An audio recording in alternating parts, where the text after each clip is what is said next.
President Trump says the U.S. did not pay any money to North Korea for Otto Warmbier's medical expenses. Warmbier was an American college student who was sentenced to 15 years of hard labor in the country in 2016. The North Korean government said that it was punishment for stealing a propaganda banner from his hotel. Warmbier was returned to the U.S. in a coma in 2017 and died a few days later. Earlier this week, CBS News confirmed Pyongyang gave the U.S. a $2 million bill for Warmbier's medical expenses.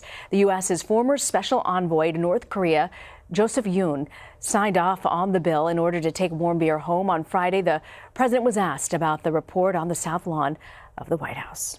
I haven't paid money for any hostage, and I've gotten approximately, I think it's 20 or 21 out. We don't pay money for hostages. The Otto case was a very unusual case, but I just want to let you know no money was paid for Otto. Isaac Stonefish is a CBSN contributor and a senior fellow at the Asia Society. He joins me now from Aspen, Colorado. So, Isaac, a former State Department official said earlier this week that this incident really wasn't a secret. Is that the case? And why is the news just coming out now? This incident certainly was a secret, and it's a pretty astonishing story. I think the news is coming out now because of excellent reporting from my colleague Anna Fifield at the Post, and it's hard to know if someone within the administration, within the government, wanted this to come out now in an attempt to embarrass President Trump or to derail any of the further negotiations, or if it just happened for another reason relating to shoe leather reporting by the reporter. Speaking of ongoing negotiations, do we have a sense of where those are headed?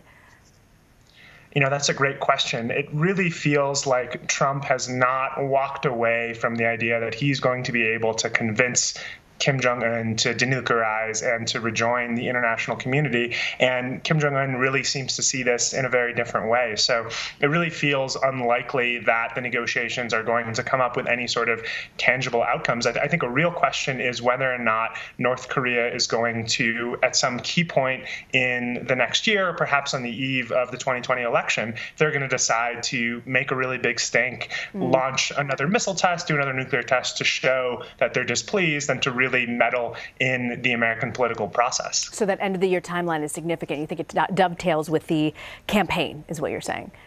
I think it could dovetail with the campaign. I think it could be all clear for a while, and then, say, come November 2020, we see some sort of aggression from North Korea. I think it's really hard to predict, but the North Koreans are really good at having these symbolic acts that make the world pay attention to them. We know that in February, President Trump faced backlash for saying he believed Kim Jong-un when the North Korean leader said that he didn't know about Warmbier's condition. With this news of this bill and the president's response to it and the relationship between the U.S. and North Korea, where do you see all of this headed at this point? Gosh, that's a great question. It does feel like Donald Trump is not going to change his mind about how he feels about Kim Jong-un. He's said that the two men have literally fallen in love, that they've written each other beautiful letters, and it really feels like Trump has made his decision. His decision is that Kim Jong-un is right.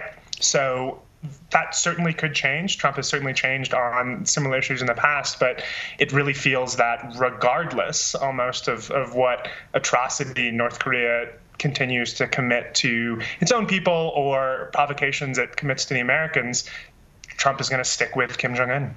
In a tweet Friday, the president criticized the Obama administration's handling of hostage situations. When you look at the two administrations, how differently have they approached this issue of detained Americans?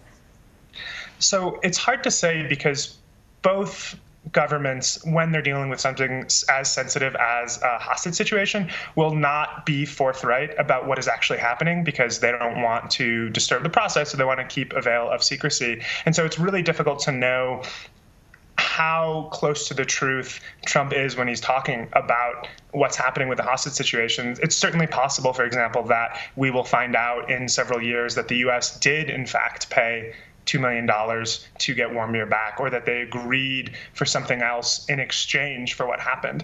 The Republicans and Trump administration love to criticize the Obama administration for the $400 million payoff, which is for weapons that the U.S. had promised Iran before the revolution. And, it's for something like that, it's always hard to know, was that a direct response to the Obama administration's relationship with Iran? Is that somehow unrelated? And I think we might find out that the Trump administration has done something for North Korea in exchange for Warmbier, and one could say, hey, actually, this kind of feels like a hostage payment.